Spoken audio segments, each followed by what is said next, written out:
یہ اس وقت تربیلا ڈیم کی لیٹسٹ پوزیشن ہے کہ جہاں دریاؤں کے بہاؤ کے ساتھ مٹی آنے سے اس کی کیپیسٹی کم ہو کر صرف 60% رہ گئی ہے.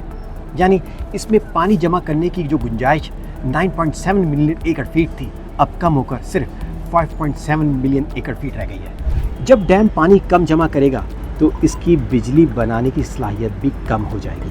اب چلتے ہیں چشمہ ڈیم کی طرف کہ جہاں مٹی آنے یا سلٹنگ کی وجہ سے اس کی سٹوریج کیپیسٹی 57% لاس کر چکی ہے.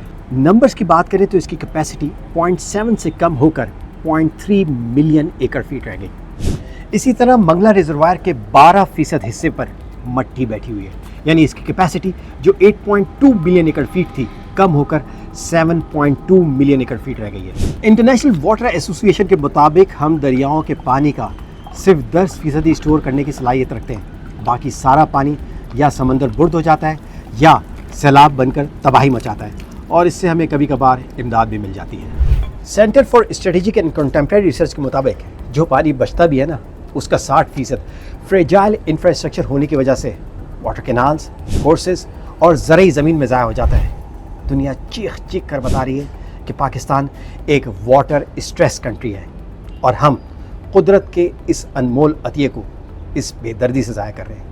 اگر قدرت نے اس کا حساب مانگنا شروع کر دیا نا تو لگ پتہ جائے گا.